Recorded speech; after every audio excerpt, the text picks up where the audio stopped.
Imagine a fortress where the walls are already dead. They just haven't fallen yet.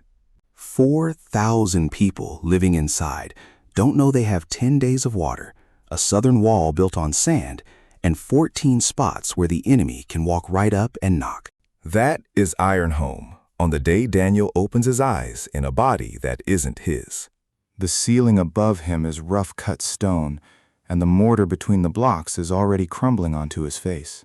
He sits up, his head pounding, and looks at his hands. Calluses in the wrong places, fingers too young, too thin. Not his hands, all. He walks to the narrow window and looks down into the courtyard below. Chainmail, horses, carts loaded with stone, and above the main gate, a flag bearing a hammer and anvil. This isn't Korea. This isn't the 21st century. This is somewhere else entirely. And then the memories pour in. Not his own, but the memories of the body he now inhabits. His name here is Dan, youngest son of a baron from a family that lost everything except its name. Sent to Iron Holm as an apprentice to the master fortifier, a man who builds fortress walls for a living. Nobody here thinks much of Dan. He is the boy who was sent away so he wouldn't get in the way. But the mind now, sitting behind those young eyes, belongs to someone entirely different. Daniel Shin, 34 years old, leading architect and fortress restoration specialist. A man who spent his career saving the walls of real fortresses and died when ice sent his car over a mountain cliff. He stares again at the masonry near the window.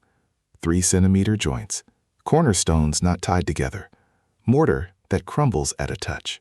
He doesn't need to run calculations to know the verdict. This fortress is a death sentence for everyone inside it. Not because the enemy's strong, because the walls are weak. Daniel sits down on the cold floor. He finds a charred piece of wood and begins to sketch. A 5-pointed bastion, flanking fire from every side, a moat with a counterscarp. The hands are not his own, but the brain behind them remembers every angle. He does not know how he got here or how to go back. But he knows one thing with absolute certainty. This fortress can be saved. For the first 2 days, he says nothing. He moves like a shadow through the corridors and battlements. He counts. He taps stone with his knuckles and listens to what the sound tells him. Iron Holm sits on a cliff above the only mountain pass in the region, a dream position for any military engineer. But the people who built it never learned to read terrain. The walls run straight. The towers are round, beautiful, and nearly useless. An archer on a round tower can only see what is directly in front of him. An enemy, crouching at the base of the wall, slips into the blind spot and works the battering ram in perfect peace. Daniel counts 14 such dead zones on the eastern side alone. The southern wall is even worse. The stones are laid on sand without lime. At the first serious strike, it won't crack. It will crumble like a stack of children's blocks. And the water, one well. A single well for 800 soldiers and 3,000 civilians. Under siege, that water runs out in 10 days. He adds it all up. Grain stores, crossbow counts, wall thickness. The picture assembles itself into a verdict. A real army arrives. Iron Holm falls in 3 days. Everyone inside dies. On the 3rd day, the eastern tower cracks. Not a hairline fracture, a fissure from foundation to the 3rd level.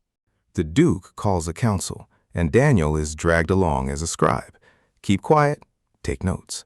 Master Gregor stands before the Duke, 50 years of experience, beard dusted white with stone, and delivers his judgment.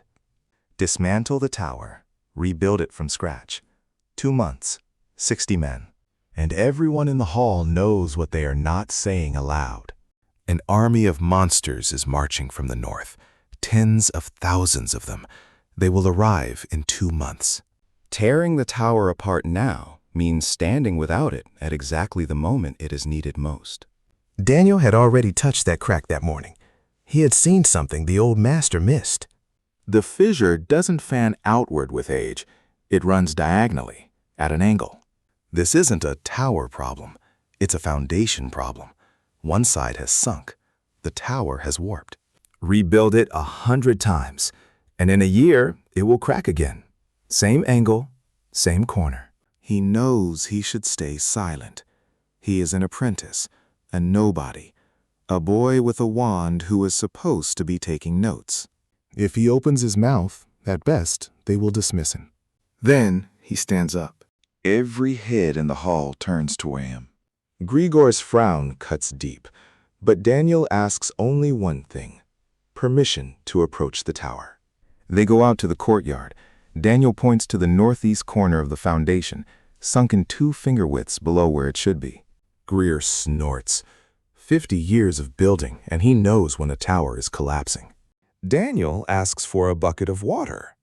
He pours it onto a flat stone at the base. The water does not run downhill. It flows toward the sunken corner. The Duke stares at the water, then at Grior. The old master says nothing. Daniel speaks. Don't dismantle the tower. Build a buttress from the north instead. A massive stone support that absorbs the lean and redistributes the weight. The tower will stand another 50 years. But that is not all. Position the buttress at the correct angle, and you gain a battle platform at the top. 2 ballistas covering the entire blind zone where the battering rams currently approach unchallenged. Grior calls it madness. Buttresses on towers, against every rule ever written. Daniel replies quietly, "The rules were written by people who didn't understand why stone holds stone."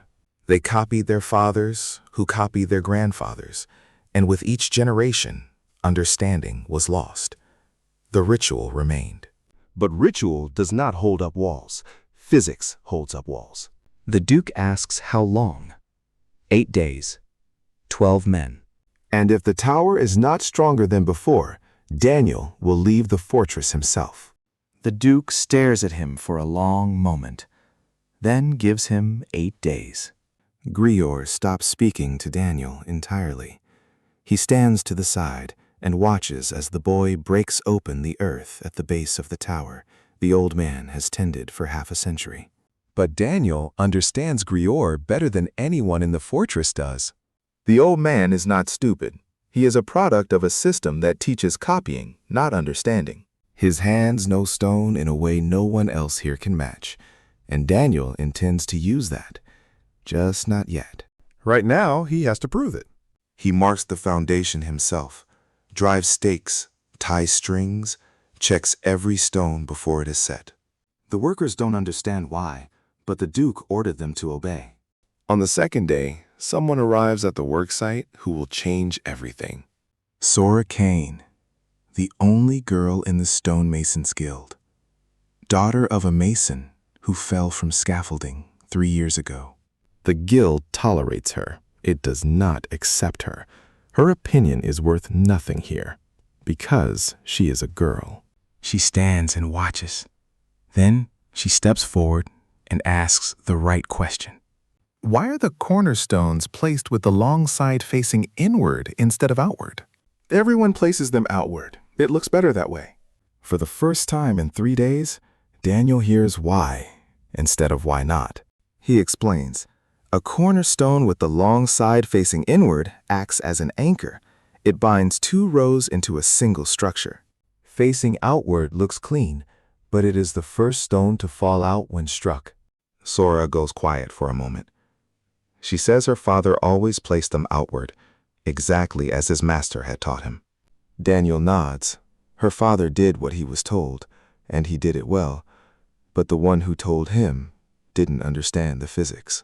The fault is not the masons. It is the fault of a system that passes down ritual instead of knowledge. Sora looks at him for a long time. Then she rolls up her sleeves and steps up to the masonry without asking permission. For the first time since arriving in this world, Daniel feels something close to relief. At least one person wants to understand rather than copy. On the 5th day, the problem he had been expecting arrives. The ground beneath the tower is uneven, rock on one side, clay on the other. The clay absorbs rain and settles. The buttress holds from above, but the ground below needs to be compacted first. On Earth, you would use vibration or concrete. Neither exists here. But there is something else. A geomancer lives in the fortress. Daniel finds her in the library, among the scrolls. Iris, copper-framed glasses, rare enough to cost a good sword. The look of someone who is always interrupted and asked to serve tea instead of being listened to. He asks if her magic can compact the soil. Of course it can. A basic application of geomancy, she says. But no one has ever asked her to do that. They ask her to move stones, raise walls. Brute force. Always brute force. Daniel shakes his head. Any laborer with a lever can move stones, but no one without magic can compact ground 3 meters deep without digging, except her. She is not a supporting character. She is a key element of the structure. Iris takes off her glasses, wipes them slowly, puts them back on. Her hands are trembling slightly. She asks when to start. Right now, Daniel says. She presses her palms to the ground, closes her eyes, and the soil beneath the foundation begins to hum. Sora grabs Daniel's sleeve. He doesn't move. He just watches. The clay compacts into something solid as bedrock. When Iris opens her eyes, she is pale, her forehead beaded with sweat. But something new lives in her expression, something that wasn't there before. Daniel tells her it is the best engineering work he has seen in a long time. She turns away, but he catches the smile before she can hide it. Day 8, morning. The Duke arrives in person with Greyor, Lara, and the captain of the guard. Everyone stares at the eastern tower. The crack has been repaired, but that is not what stops them. At the northern base of the tower stands a buttress, massive, slanted like a stone fist pressed into the wall. The joints are thin, the stones fit tightly. Nothing in Ironholm looks like this. It is as if a piece of another world has grown onto the old stone. At the top, a battle platform. Daniel explains. 2 ballistas here, full coverage of the blind zone. Any battering ram at the gate comes under crossfire from 4 points simultaneously. The Duke is silent. Greedor is silent too, but his silence has changed. It is heavy now, weighted with something other than resentment. He looks at how the stones are laid, not for beauty, because that is how it should be. And for the first time, he sees what he has never built in 50 years. The Duke asks where Daniel learned this. Daniel says he read a great deal. True, just not the whole truth. The Duke tells him to expect an invitation to dinner. Then he leaves. Lara pauses a moment longer. Her gray eyes are unreadable. Then she nods, a single brief movement, and follows her father. Daniel stands by the buttress. Sora is beside him, covered in stone dust. Iris stands a little further away, still slightly dazed. The workers disperse. For them, it was just a job. But Daniel knows this is only the first step. 1 buttress, 1 platform, 1 dead zone closed. 13 more still wait, and the southern wall on sand, and 1 well for 4,000 people. And 2 months until 40,000 monsters come through that pass. Dinner at the Duke's was not what Daniel expected. He had imagined torches, a long table, servants, meat on a spit, something out of a story. Instead, a small room beside the Duke's study, a plain table for 6, bread, boiled beef, candles burned halfway down. Duke Brand sat without his chainmail, wearing a simple linen shirt. Without the armor, he looked older, tired face, dark circles under his eyes. Lara sat beside him, the chainmail gone, but the dagger still at her belt. Captain Rodri, Master Greyor, and Daniel made 5. They ate in silence for the first few minutes. Daniel waited. He understood that dinner was not a reward. It was an interrogation in polite form. When the Duke set down his mug, he asked how Daniel knew what he knew. Daniel had prepared for this question. Old books, he said. his father's library. Very old volumes, from a time when people built differently. He had studied them since childhood. The only explanation this world would accept. The Duke nodded. Then he asked the real question. Could Daniel do for the entire fortress what he had done for the Eastern Tower? Daniel paused. Then he spoke plainly. Maybe, but not in 8 days. Not with 12 workers. He needed men, materials, time, and above all, the authority to alter the designs of walls and towers at his own discretion without consulting the stonemasons' guild over every stone. Gregor's hands clenched around his mug, but he said nothing. Daniel unrolled a scroll he had been sketching since his first night, a precise plan of Ironholm with notes beside every element. He laid it on the table, and he began. 14 blind zones, a southern wall that will crumble under a battering ram, a single well, towers arranged so neighboring archers cannot cover each other, A main gate with no second line of defense, breached once, and the enemy stands in the middle of the courtyard. The Duke was silent. Lara was silent. Rodri had gone pale. Even Grior stared at the map, and in his eyes was something other than anger, something closer to horror. because everything Daniel showed them was true. They had walked past it every single day. Each weakness seemed tolerable on its own. Together, they meant death. The Duke asked if it could be fixed. Daniel said it could. Not all of it, but the 3 things that mattered most. First, close the dead zones. Buttresses, projecting platforms, pentagonal bastions instead of round towers. Not everywhere, just the most critical points. Second, reinforce the southern wall, not rebuild it. Strengthen it with an internal retaining wall and earth embankment. Even if the outer layer breaks, the inner wall holds. Third, water. A second well. Drainage channels. Cisterns to collect rainwater. Without water, any fortress falls in 2 weeks, regardless of its walls. The Duke asked for a number. How many men? Daniel answered, 50 at minimum. Better, 100. Stonemasons, diggers, carpenters, and Iris, on a permanent basis. The Duke looked at Greer. The old master looked as if cold water had been splashed in his face. The Duke gave Daniel 20 workers. 20. Not 50, not 100. 20. And the right to work the southern wall. Only the southern wall. The rest remained Grior's domain. Grior nodded, weary, like a man who knows he has lost the battle but not the war. Daniel accepted. 20 workers and 1 wall. Not much, but it was a start. The next morning, 20 men stood before the south wall and stared at the young man with the silver streak at his left temple. Daniel had noticed the strand on his second day, white as snow against black hair, like a scar on the hair itself. The memory inside this body offered no explanation for it. He didn't spend time wondering.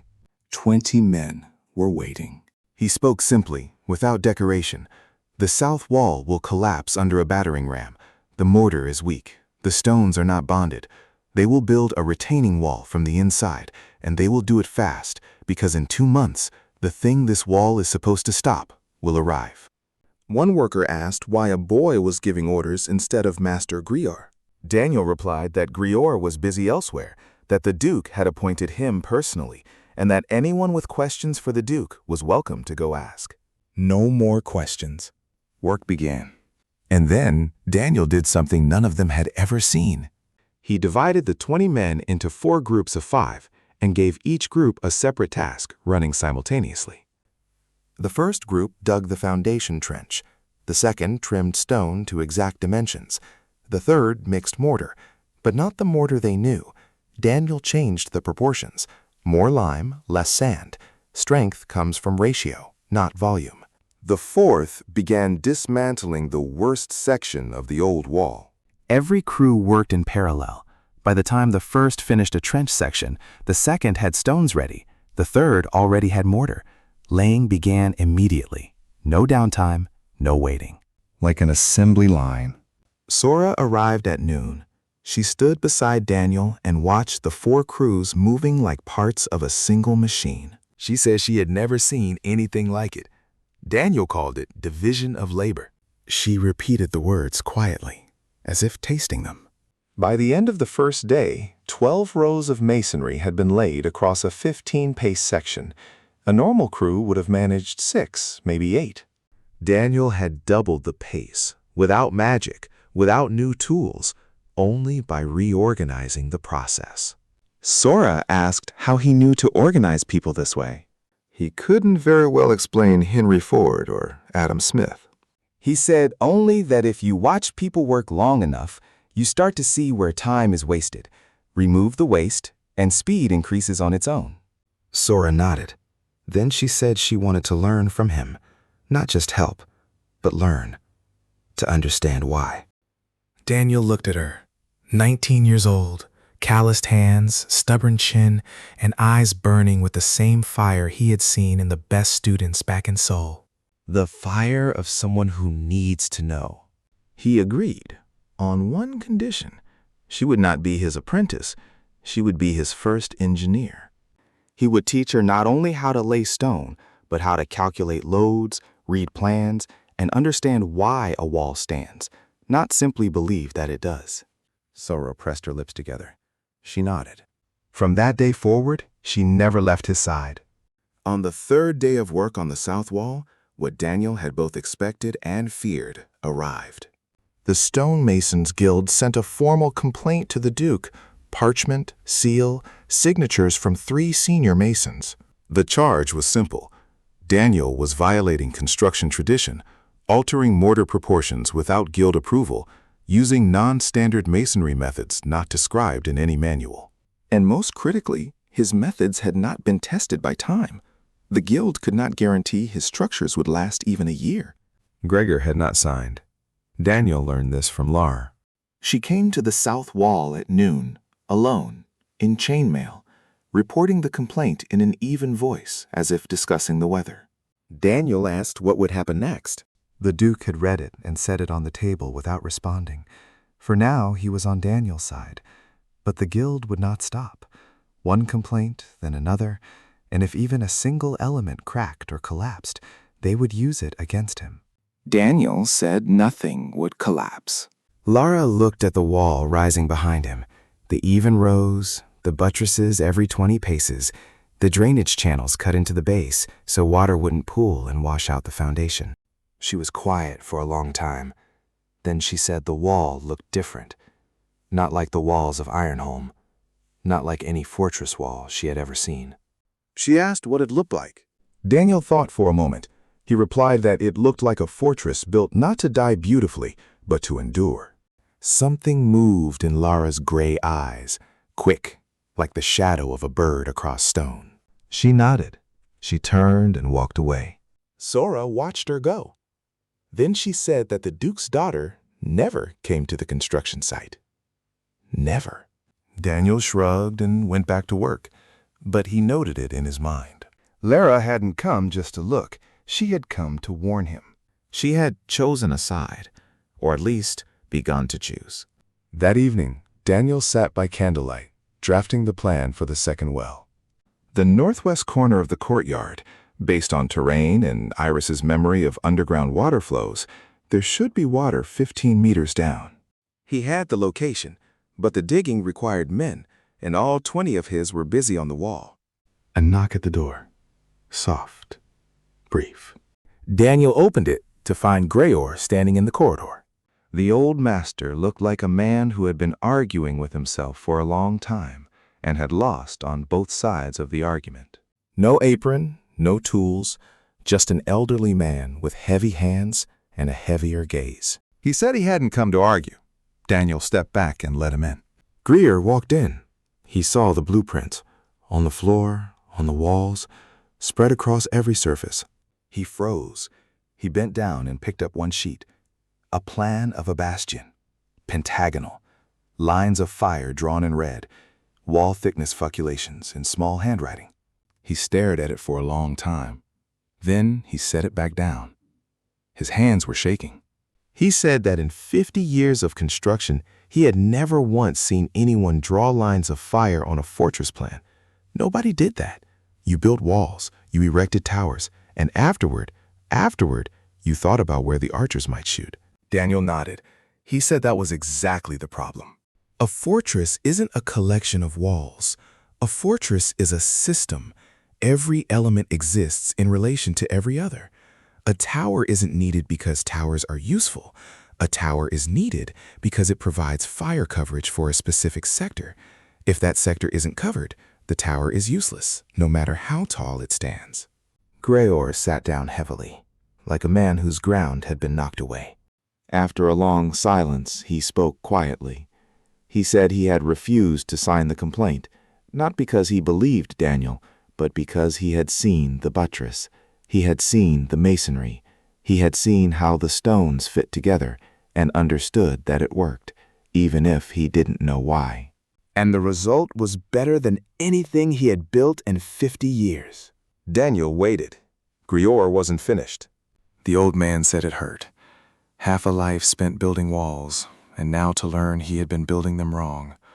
That every fortress he had raised could have been better. That the people who died behind his walls might have lived if he had known what this boy knows. Daniel sat down beside him.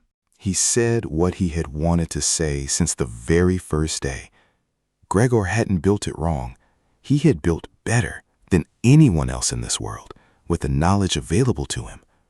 No other builder here could have done more. The problem was not Greor. The problem was that the knowledge itself was incomplete, passed down generation to generation with losses, like a game of whispers, each teacher giving the next student a little less than he himself understood. Over 1,000 years, only the ritual remained of the original understanding. But ritual can be filled with meaning again. Gregor knows stone better than anyone. His hands remember what his head does not. Add understanding to those hands, and he will become not merely a good stonemason. He will become great. Greer was silent for a very long time. Then he asked, quietly, what flanking fire meant. Daniel smiled, for the first time since arriving in this world. He stood up, picked up a piece of charcoal, and began to draw on the wall. They talked until dawn. Daniel explained. Gregor listened, asked questions, argued, and sometimes nodded so hard his beard shook. By the time morning came, the anger and fear had left the old master's eyes entirely. What lived there now was hunger. The hunger of a man who has just discovered that the world is larger than he thought. Gregor said he would bring his people the next morning. Not 20 laborers, 30 trained craftsmen. Daniel accepted, on one condition. Greor would not serve under him.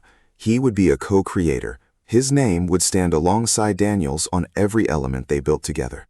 Greor looked at him as if he had been struck with something other than a fist.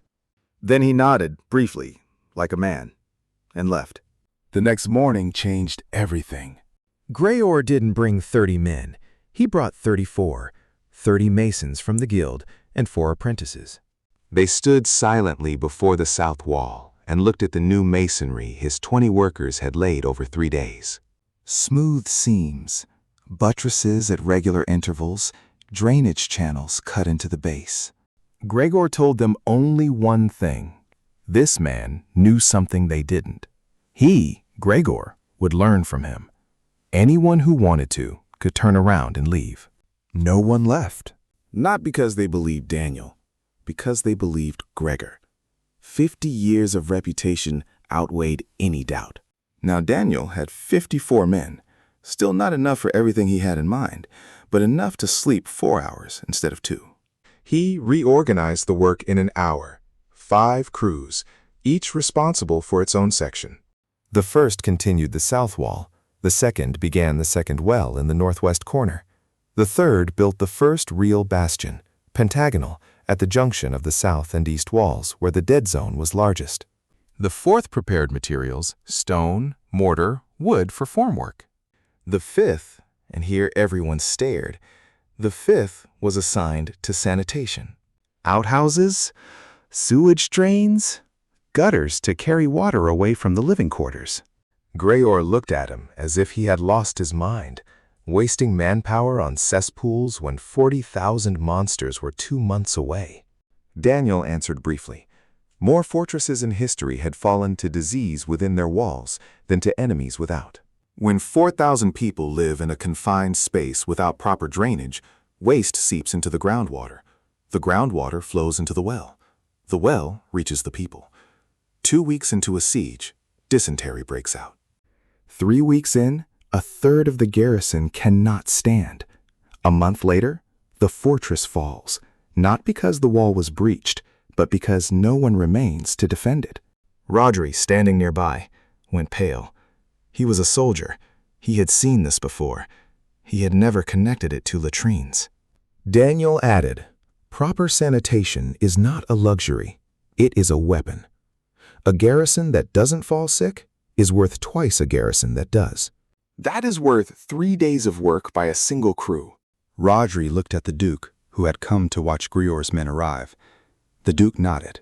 The 5th crew got to work. The first full week was the hardest. Not physically. Daniel barely touched stone himself. His work was different. He was everywhere at once. Morning on the south wall checking the masonry. Midday at the excavation for the second well. Afternoon at the bastion site. Evening bent over blueprints. Every decision passed through him.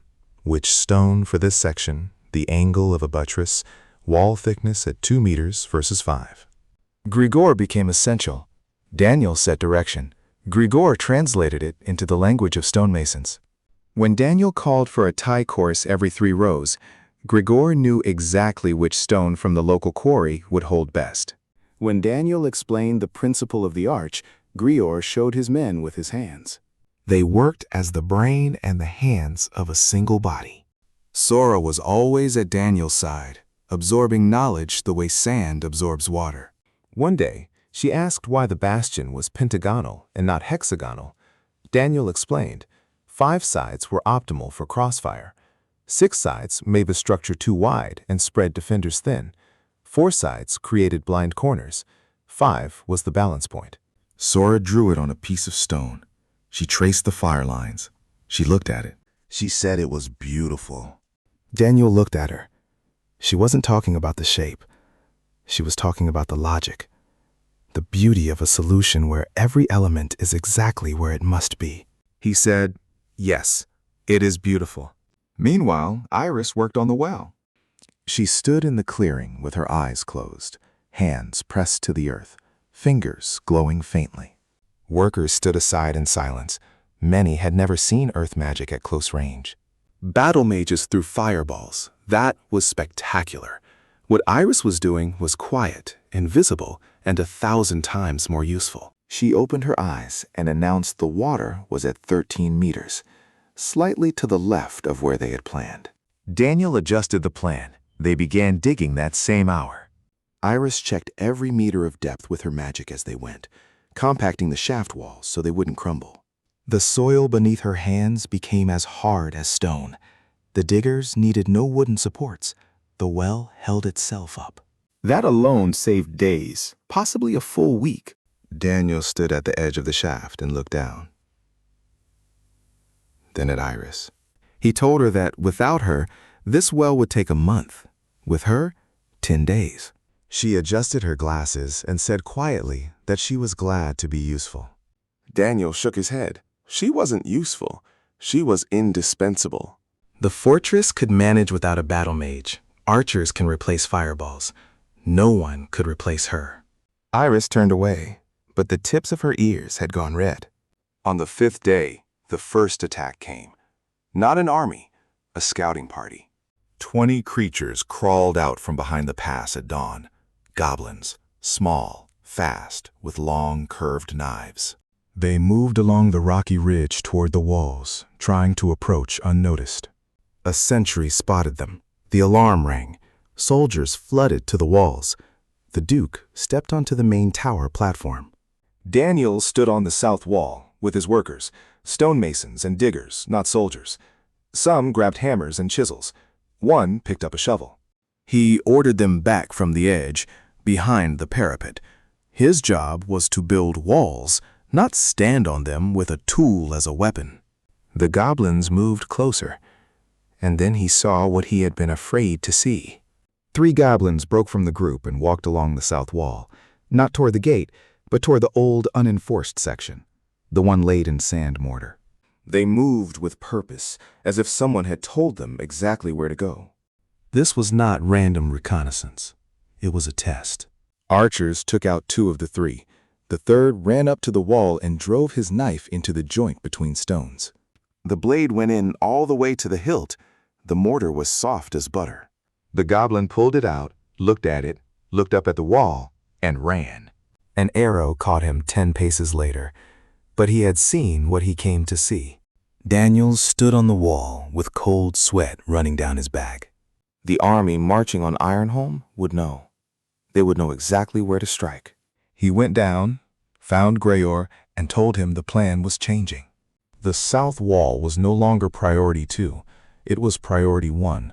Finished not in 2 months, in 3 weeks. Gregor said it was impossible. Daniel replied that it was possible if Iris helped with the foundation, if they worked 2 shifts, if every stone was placed exactly where it belonged. No rework, no mistakes, no lost time. Griar looked at him. Then he nodded. Hard, but no doubt. That evening, Daniel went to Lara. She was alone in her father's study, the Duke away at the northern outpost. He told her about the goblin, not about the attack in general, but specifically about that third creature walking deliberately to the weakest point in the wall. Lara said she knew. Her people had noticed as well. Daniel said that meant the enemy's commander was smarter than a pack leader driving a mob. That mind already knew Ironholm's vulnerabilities. Lara walked to the map on the wall. She pointed out 3 directions from which reconnaissance groups had approached over the past month. Always different sides, always small groups, always fleeing at the first shot. They aren't attacking, they're studying. Daniel nodded. His worst case was confirmed. The Lord commanding this army operated like a human general, looking for weaknesses, planning his strike, adapting his tactics. A wall that was merely strong would not be enough. They needed a wall that deceived. Lara asked what he meant. Daniel took a piece of charcoal and moved to the map. He drew the southern wall, weak as it stood, then fortified as they were building it, then something else. He proposed leaving one section of the southern wall deliberately weak, not as frail as it once was, but weak enough for enemy scouts to mark it as the softest point, the place where the main blow should fall. And behind that false weakness, a second wall, hidden, inner. Between the 2 walls, a corridor, narrow, 40 paces long, high walls on both sides, archer platforms above. The enemy breaks through the outer wall and pours into what looks like a gap, but it is a stone bag. Confined space, fire from 3 sides, no retreat because their own mass presses from behind, no advance because the second wall stands ahead. Lara stared at the drawing for a long time. Then she raised her head. In her eyes was the same expression Daniel had seen only in Sora before. Not admiration, understanding. She grasped not just the plan, but the principle behind it. Defense is not a wall between you and the enemy. Defense is a system that forces the enemy to do exactly what you want. She said one word: trap. Daniel nodded. The best fortress isn't the one stronger than its enemy. The best fortress is the one that turns the enemy's strength into its own weakness. Lara sat back. She looked at the map, then at Daniel, and said that for the first time in her life, someone had shown her not a plan for defense, but a plan for victory. Daniel didn't answer, but he remembered those words. 3 weeks, 21 days. During that time, the southern wall of Ironholm stopped being what it had been. It became something else. From the outside, it looked nearly the same. Old stone, streaks, patches. Daniel had deliberately left the exterior unchanged. The enemy's scouts must see the same wall as before, must believe nothing has changed. But behind the outer layer now stood a retaining wall, thick, set in lime mortar, stones bonded every 3 rows. Between the 2 walls, earth fill compacted by Iris to the density of bedrock. Even if a battering ram pierced the outer layer, it would bog down in the packed earth. Behind the earth, a second layer of stone waited. Armor, not 1 sheet of metal, but 2 sheets with a shock absorber between them. The same principle the makers of tanks would one day discover, only stone and compacted clay instead of steel. Daniel didn't explain tanks to the workers. He explained common sense. A single blow might break 1 wall. After that blow, the ram wouldn't have the strength for a second. They understood. The bastion at the junction of the south and east walls was finished by the end of the 2nd week. The first true bastion in the history of Holm.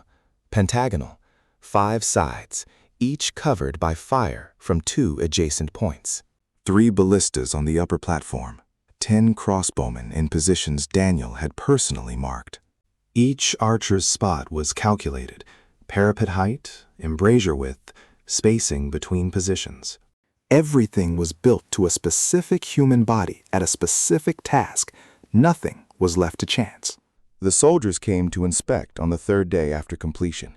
Captain Rodri brought a dozen archers. They took their positions, raised their bows, and stopped. Because for the first time in their lives, they stood on a wall where everything had been made for them. The parapet at the right height, the embrasures the right width, the platform level. No bending, no tiptoeing. Just stand, raise, shoot. One archer said quietly that it was as if the wall knew his height. Daniel stood below and heard him. He didn't explain that he had measured the garrison's average archer height the week before and calculated the parapet accordingly. He didn't say that on Earth. This was a basic engineering requirement. Here, it looked like a miracle. The second well struck water on the 12th day, 14 meters down, slightly deeper than Iris had estimated, but clean and cold. When the first bucket was hauled up, 50 people had gathered in the courtyard. They stared at it as if it were sacred. A second well. It sounds simple, but for people who had spent their lives depending on a single source of water, it was a lifeline. Daniel didn't stop there. Around the well, he built a stone cistern. Rain collected from the rooftops flowed down new gutters into the cistern and was stored. 2 wells plus a cistern. The water supply had tripled. The fortress could now withstand a siege not for 2 weeks, but for 2 months without water problems. Iris stood beside the well, exhausted. 12 days of work had drawn heavily on her strength. But she was smiling the quiet smile of someone who has done something real for the first time in a long while.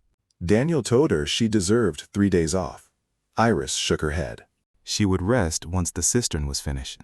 Stubborn, like all people who have found their purpose and refuse to let it go. In the middle of the 3rd week, a trade caravan arrived from the east. 6 wagons, spices, and fabrics, merchants caught between war and closed ports. Among them was a young woman named Hana-san, 20 years old, daughter of a spice merchant. Black hair and a high bun, travel clothing from a distant land, and the calm manner of someone who has run negotiations in 3 languages since she was a teenager. Her father had sent her to Holm to establish trade contacts. The war caught them halfway, too late to turn back. Daniel heard about the caravan from Sora over dinner. He paid it little attention. Merchants weren't his concern. The next day, Hana found him herself. She came to the south wall. She stood aside and watched the work for an hour. The crews, the material flow, the logistics.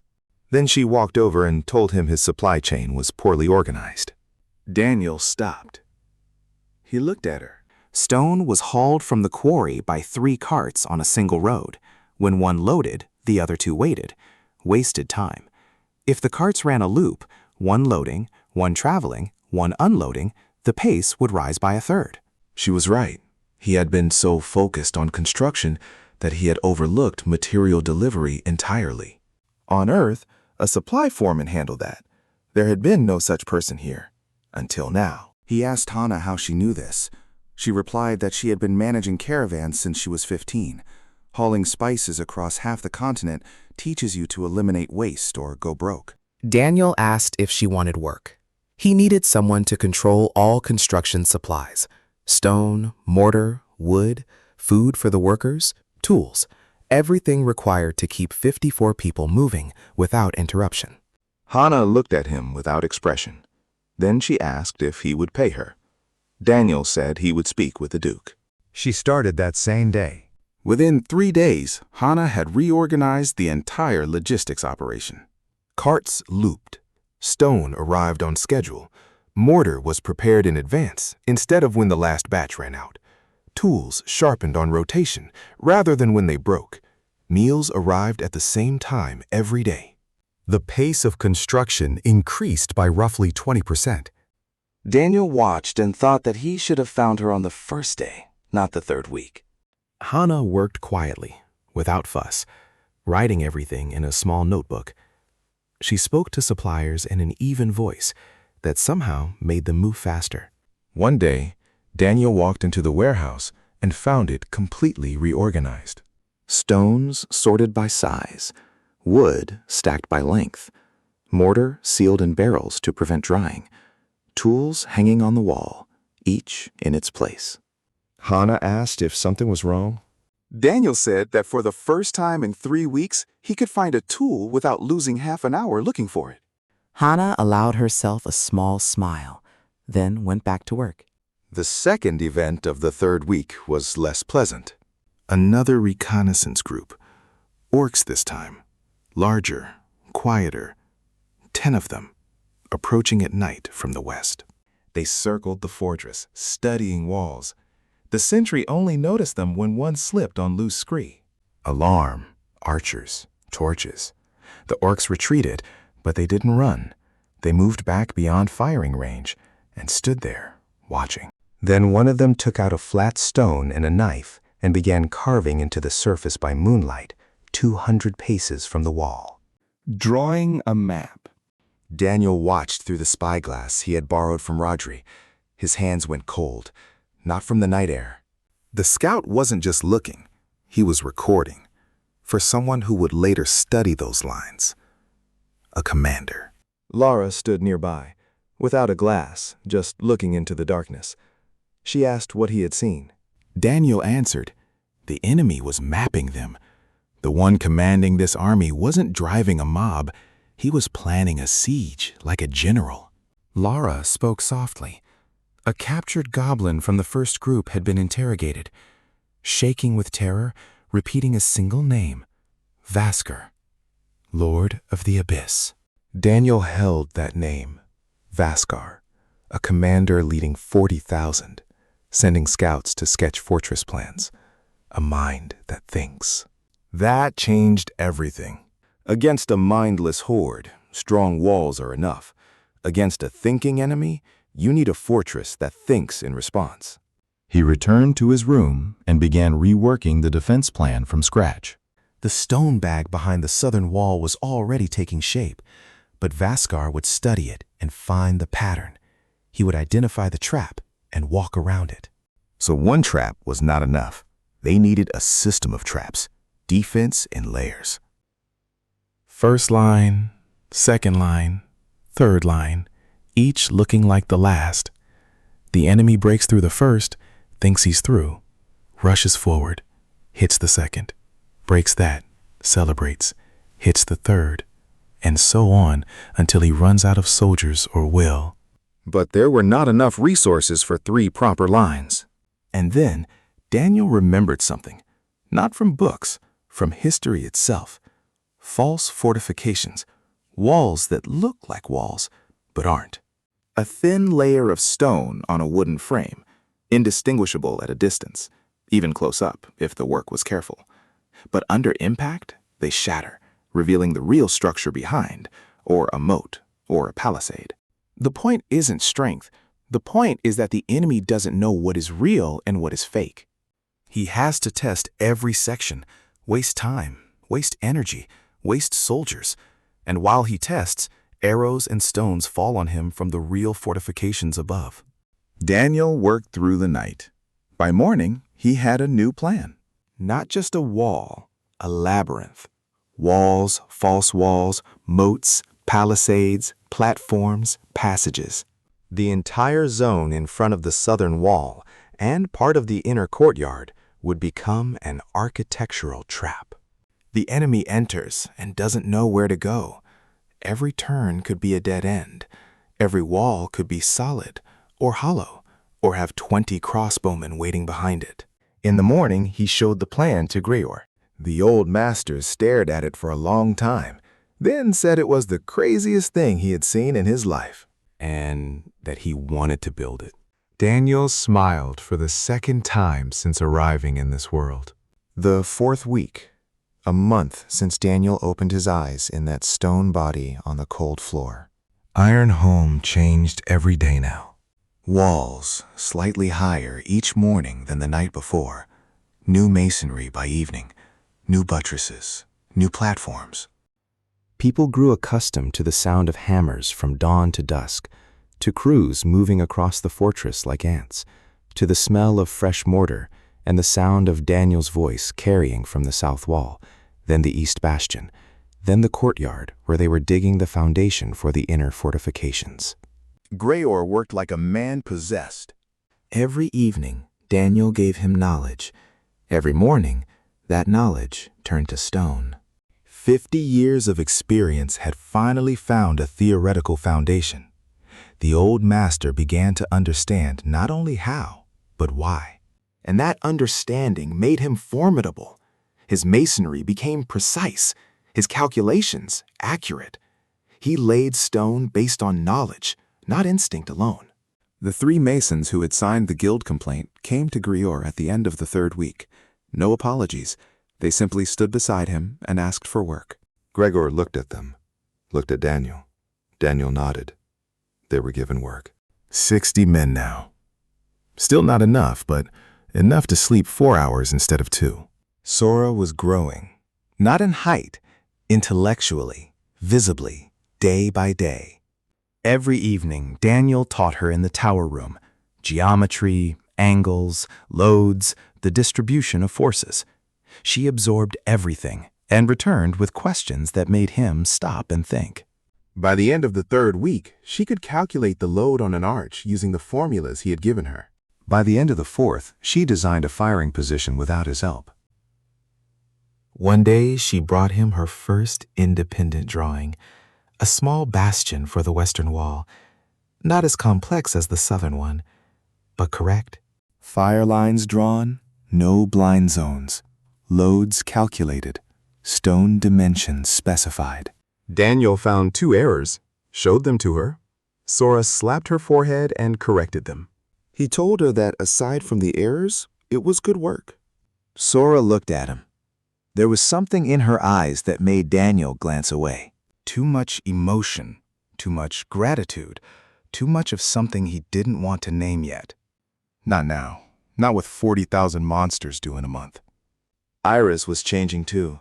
She no longer hid in the library. Every morning she was at the site, reinforcing foundations, compacting the moat walls so they wouldn't crumble. One day, Daniel asked her to try something new. Could she not just compact soil, but restructure it, turn clay into something closer to stone? Iris considered this. She said that, theoretically, yes, geomancy allows restructuring at a deep level, but it consumed a great deal of energy, perhaps a cubic meter per session, 1 meter by 1 by 1. Daniel said that was enough. He didn't need entire walls of magical stone. He needed key points, corner blocks, keystones of arches, the bases of buttresses, the places where load was greatest. Make those points from stone harder than bedrock, and the entire structure became twice as strong. Iris listened. She took off her glasses. She wiped them, put them back on. She said she had never thought of magic that way before, as a tool for targeted reinforcement. She had been taught that geomancy was brute force, move stones, raise walls, shatter rock. No one had taught her precision, calculation, understanding exactly where strength was needed and where ordinary stone was sufficient. Daniel nodded. Strength is not needed everywhere. It is needed in the right places. Iris started work that same day. By the end of the week, 12 key structural points had been replaced with magic stone. Those 12 points cost more in effort than a ton of ordinary masonry and were worth 10 times as much. On the last day of the 4th week, Gemma Halt arrived. Or rather, she was brought in. A patrol picked up her squad 10 kilometers north of the fortress, 7 mercenaries, all wounded, 2 critically. Gemma was in better shape than the rest. A scratch on her forehead, a scar across her eyebrow that had been there before, 2 daggers at her belt, red hair, dirty and tangled, eyes that were fierce and empty at once. She had commanded a reconnaissance unit hired by the city of Crossview, 100 kilometers to the north. Crossview had fallen a week ago. The walls held less than 3 days. Of 5,000 inhabitants, perhaps 500 survived, scattered into the forests. Gemma's unit was retreating south because there was nowhere else to go. Daniel learned of them by chance, walking through the courtyard as the mercenaries were led to the infirmary. He stopped. He looked at Gemma. Their eyes met briefly and moved apart. That evening, he found Rodri and asked what was known about Crossview. Fortified city, Rodri told him. Thick walls, a garrison of 1,000. They thought they could hold. They didn't. The walls were straight and tall, but no bastions, no flanking fire, no moats. The monsters found a blind spot, brought in battering rams, breached the wall in 2 days. On the 3rd day, they stormed the city. Daniel listened and clenched his fists. 1,000 soldiers, 5,000 civilians, walls that looked strong but weren't. The same story as everywhere else. Beautiful walls, straight lines, round towers, dead zones. The next morning, Gemma came to the south wall alone. She stood and looked at the construction, the double wall, the buttresses, the bastion, the moats being dug in front of the wall. She stood for a long time in silence. Then she walked over to Daniel and asked who he was. He said he was a mason. Gemma snorted. She had seen masons work in Crossview. Their walls crumbled like children's blocks. What she saw here was nothing like that. Daniel didn't respond. Gemma looked at the bastion. She asked why it was shaped that way. He explained briefly. 5 sides, crossfire, no blind zones. Gemma listened. The anger in her eyes faded. Something else replaced it. Sharp, alert. She was a warrior. She understood tactics at a glance. She grasped immediately what a bastion without blind zones meant. It meant monsters couldn't approach the wall without taking losses, couldn't bring a battering ram, couldn't press against the base. Every meter of approach was under fire. Every single one. She asked why nothing like this existed in Crossview. Because Crossview didn't know, Daniel said. Gemma was quiet. Then she spoke, voice low. In Crossview, they lost the northern section in 2 days. 3 battering rams right up against the wall. Archers shot down at them, but the angle was too steep. Arrows flew wide. A dead zone. She screamed at the commander that they needed to sortie and stop the rams. He refused. Hold the walls. The walls fell the next day. She lost 16 out of 23 fighters. Lost them because the wall that was supposed to protect them couldn't even protect itself. Daniel said nothing. Then he reached into his coat and produced a rolled piece of leather. He unfolded it.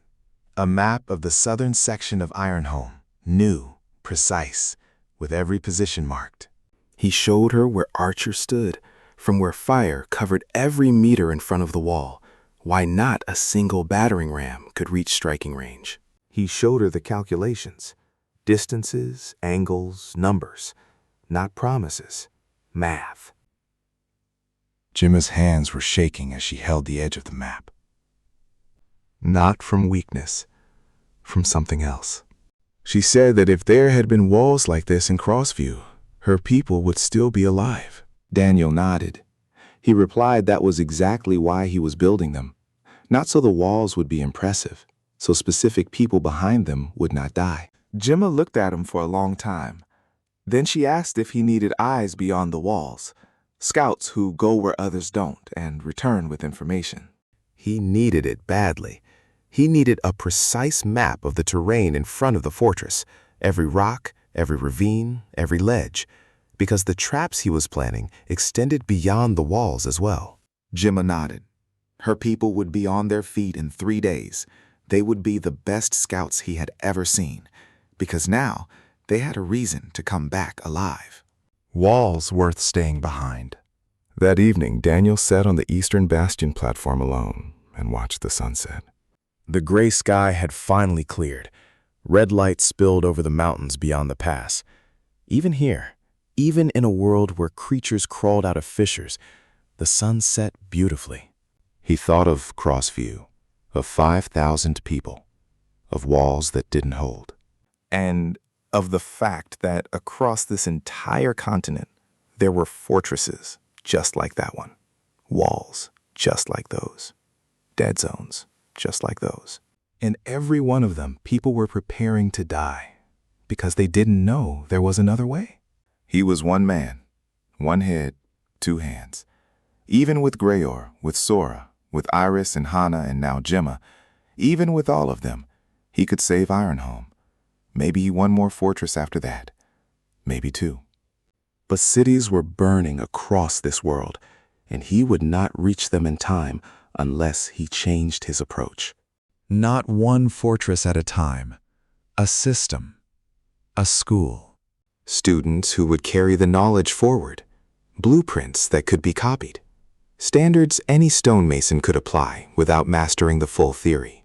Modular designs. Not a masterpiece, a method. He was still thinking about this when he heard footsteps behind him. Laura. She climbed to the bastion and stood beside him, also watching the sky. After a silence, she said new reports had arrived. Vascar's army had emerged from the foothills, 40,000, perhaps more, moving toward the pass. A month, 5 weeks at most. Daniel didn't turn around. He kept his eyes on the mountains. He asked quietly if she was ready. Laura paused. She said she had spent her whole life preparing to die defending Ironholm, that she had been taught to do so, her father before her. Every duke for 300 years had known that one day an army would come that could not be stopped, and had prepared for a dignified death. Daniel turned and looked into her gray eyes. He replied that a dignified death was a luxury for those without a plan for life. He had a plan. Every stone in this fortress was in its place, every wall calculated, every bastion built not for beauty, but for killing. 40,000 monsters was a large number, but a fortress doesn't count numbers. It counts angles of attack. With the right geometry, 10 defenders hold off hundreds. Lara listened. The wind moved her dark hair. The red light of the sunset painted her face. She said that no one had ever told her victory was possible. Everyone always said they would fight to the end. Fine words about honor, duty, the blood of their ancestors. But no one had ever said, "We will win, and here is how." Daniel replied simply, they would win. He had spent 3 weeks building to make it possible, and would spend 5 more weeks building to make it a reality. Laura looked at him. The sunset was fading behind the mountains, red dimming to gray. She asked why. He was a stranger, the youngest son of a forgotten baron. He could have quietly waited in the cellar and fled if the walls fell. Why was he building as if it were his fortress, his people, his war? Daniel was quiet for a moment. Then he answered. He said that once he had stood at the edge of a cliff and understood that he could no longer change anything, that it was over. That was the most terrifying feeling of his life. And then he woke up here, in a place where things could still be changed, where his knowledge meant something, where every blueprint was someone's life saved. He was not going to waste this second chance, hiding in a basement. Laura did not answer, but she did not leave. They stood together on the bastion he had built and watched as the sky darkened over Ironholm. Somewhere beyond the mountains, 40,000 were marching. Somewhere ahead, a siege was coming.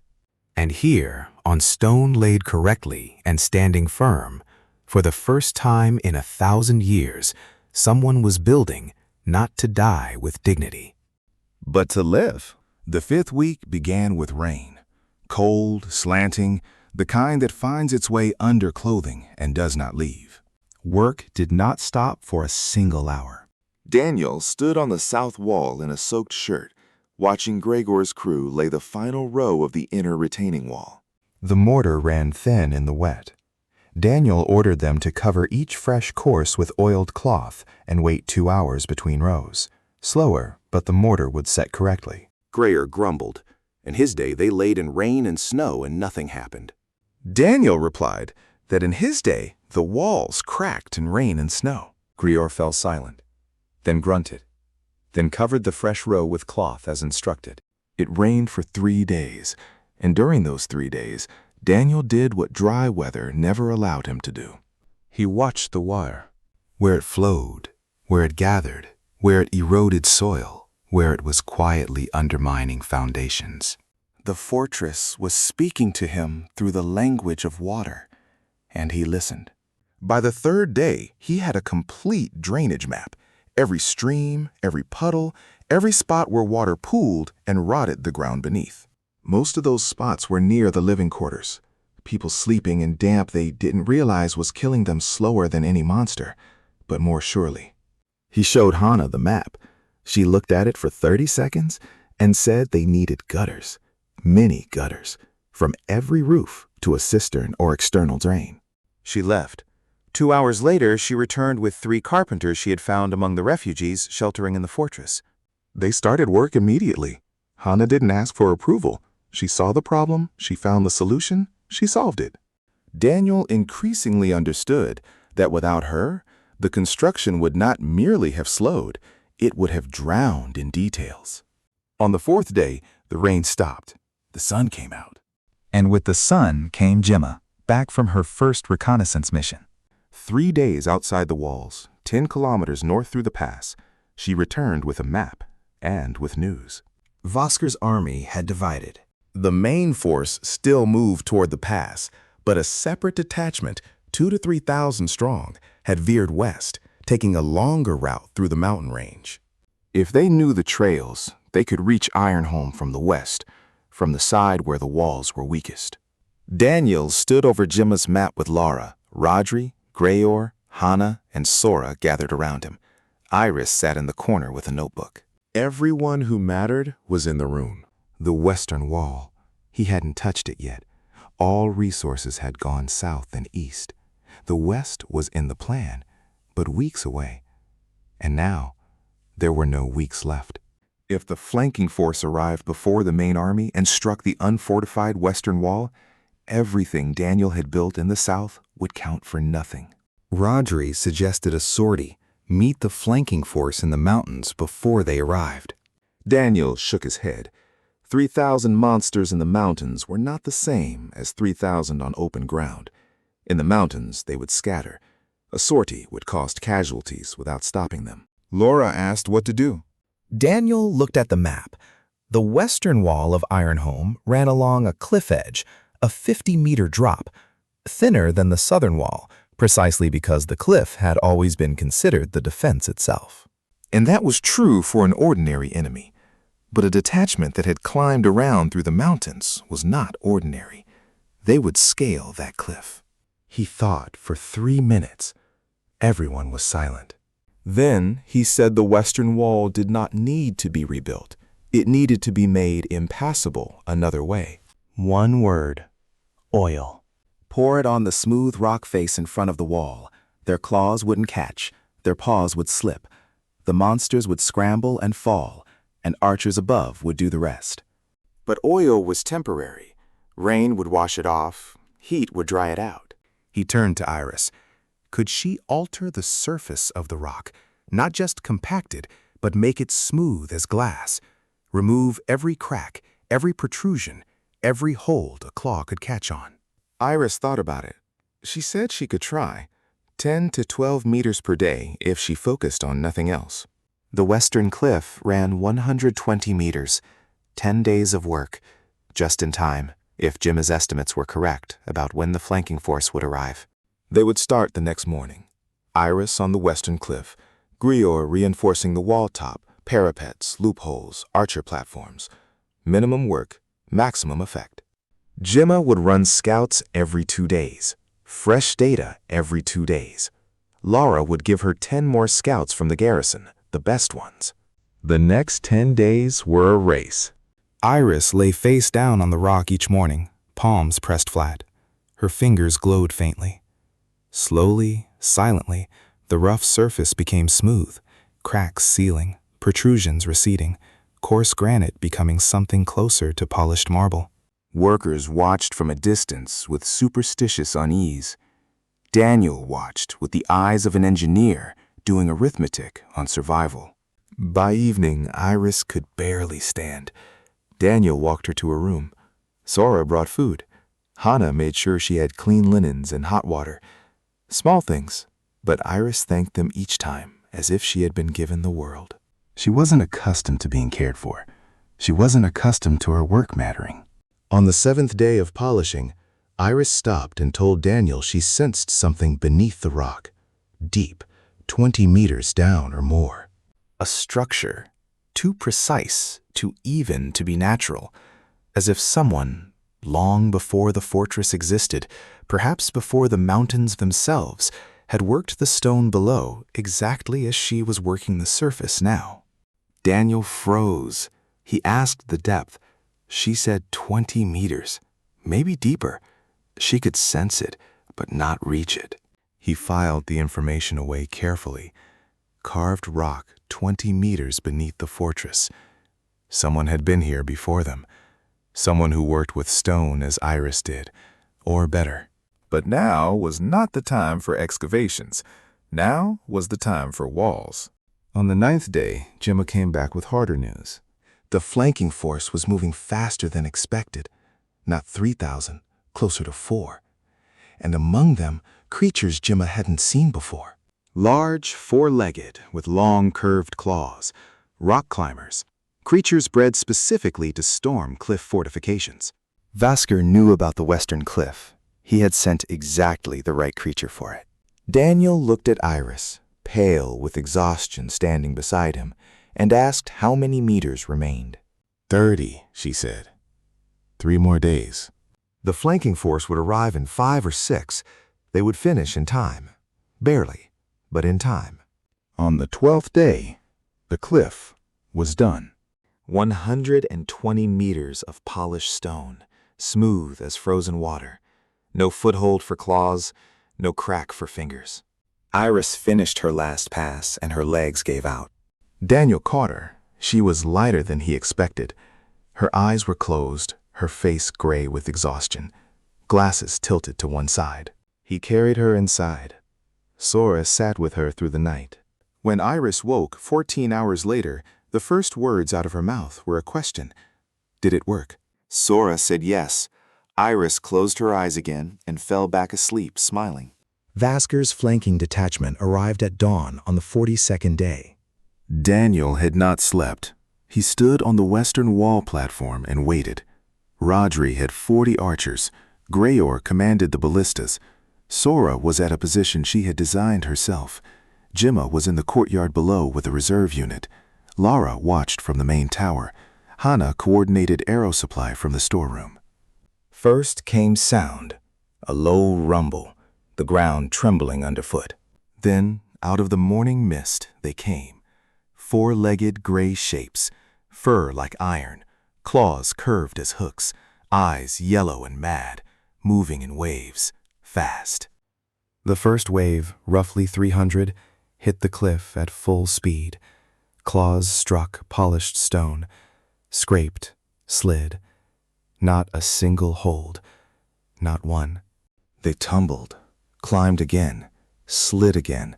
A crush formed below, hundreds of bodies piling against smooth nothingness, unable to rise above 5 meters. Daniel raised his hand, lowered it.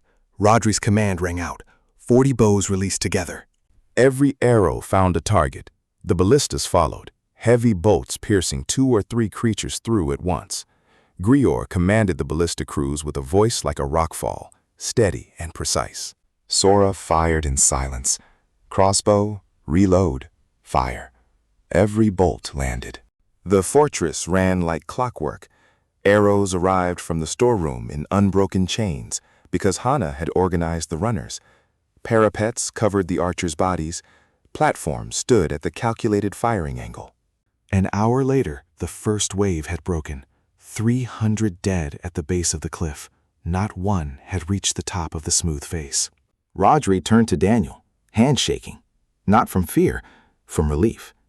He said in 20 years of service, he had never seen such an easy defense. Daniel replied it wasn't easy defense. It was the right defense. The difference was that in the right defense, the defenders didn't die. The second wave came with wooden poles and iron hooks, primitive grappling lines.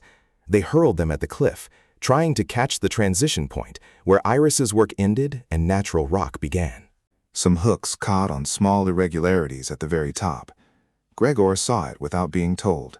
He sent 4 stonemasons to knock the hooks loose and cut the ropes. Then oil poured down the upper edge of the cliff. Smooth stone plus oil. Nothing could hold. The second wave lasted 3 hours. 500 creatures dead. Fortress casualties, 0. Not a single wounded, not a single dead.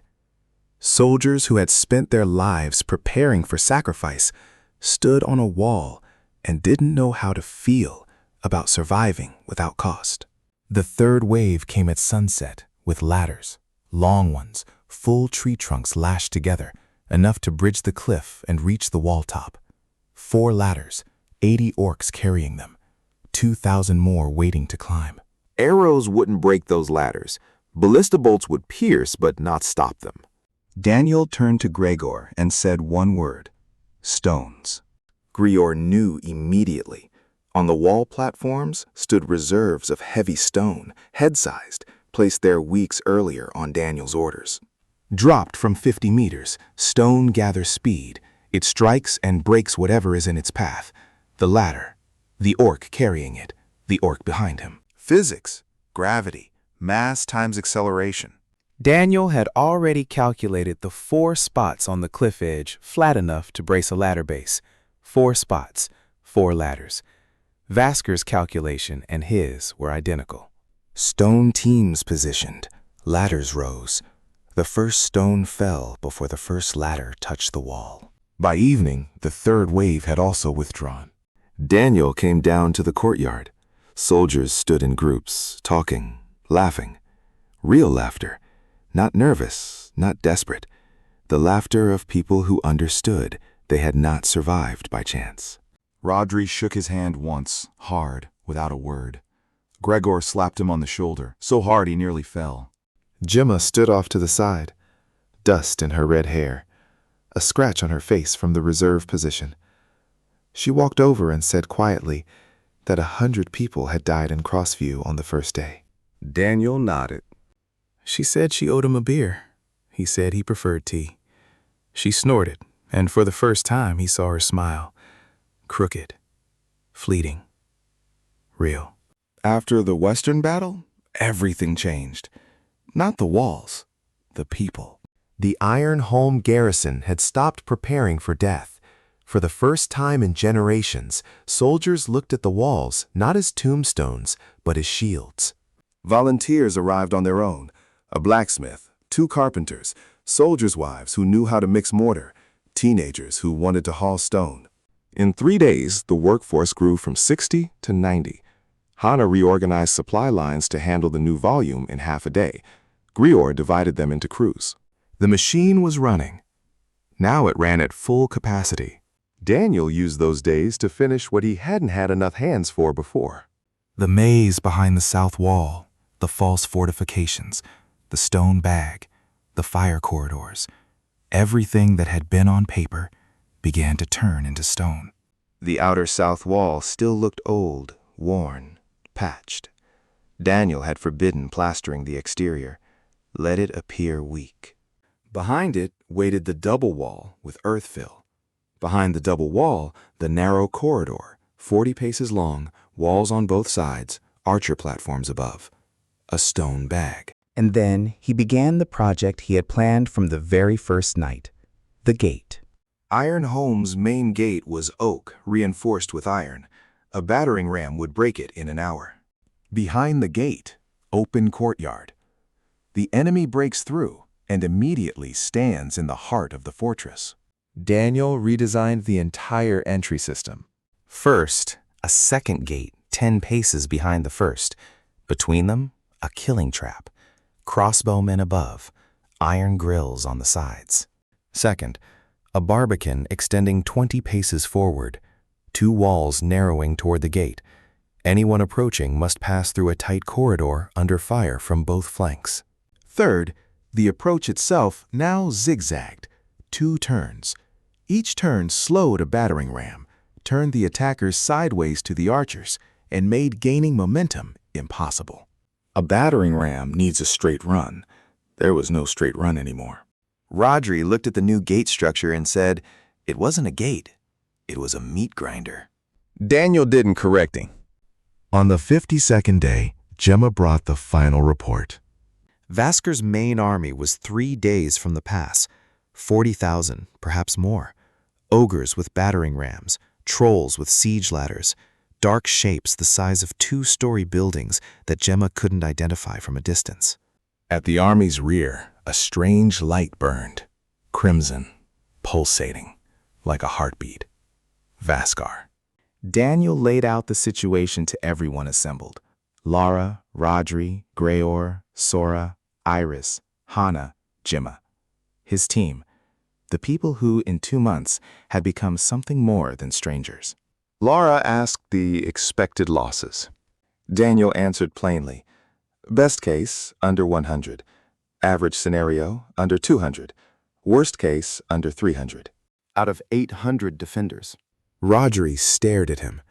He had expected 500, 600, all of them. 200 against 40,000 was a number that didn't fit anything he had ever learned about war. Daniel looked at him and said that walls counted better than people, and his walls were very good walls. The day the army arrived at the pass, a messenger appeared before the south wall. An orc in black armor, unarmed, white flag on a spear. Lord Vascar offered negotiations. He wished to speak with the one who built the bastions, in person, neutral ground, no weapons. Lara said trap. Rodri said provocation. Gregor said to send him back where he came from. Daniel said he would go. Lara grabbed his arm. She said he was the only one who understood how the fortress worked. Without him, the walls were just stones. Daniel looked at Sora, at Greor. He said Sora knew every blueprint. Greor knew every stone. Rodri knew every soldier. If something happened to him, the fortress would stand, because it was already built. Lara didn't let go. She said he was a fool. He said maybe, but he needed to know. She was silent for 5 seconds. Then she let go. But she was coming with him. They went out through the small east gate, unarmed, without armor.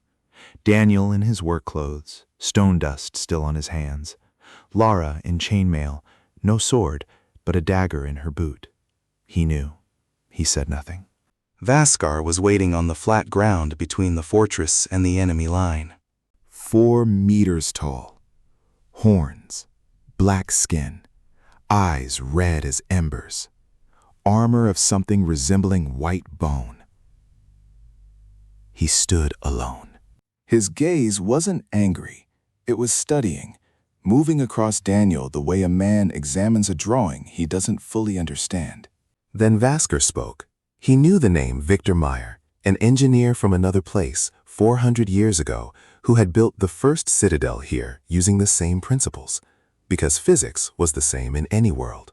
He asked where Daniel was from. Daniel didn't answer. Vascar nodded as if the silence confirmed what he already knew. Then he said something more, that Victor had also built a lighthouse, that the lighthouse still functioned, that every few hundred years, when the rift began to widen, it activated and called from that other side, the builders. Daniel had not arrived here by accident. He had been summoned at the moment of his death on that mountain road. The lighthouse had chosen him. Vascar's final words were quiet and deliberate. He said this fortress would not fall. He could see it now. He would lose half his army and still not breach these walls. But the fortress was a single point on a map. He would go around it, move south, to the capital, where walls were old and builders were weak, where there were no bastions, no flanking fire, no silver-streaked man who knew what he had no right to know. Daniel could sit behind his walls and watch the rest of the world burn. Or he could come out. Vascar turned and walked back into the mist. Daniel stood still. Lara stood at his shoulder. She had heard everything. On the walk back to the gate, Daniel said quietly that he needed more students, many more, and blueprints that could be copied, and a school, because one fortress would not save the world. A system would.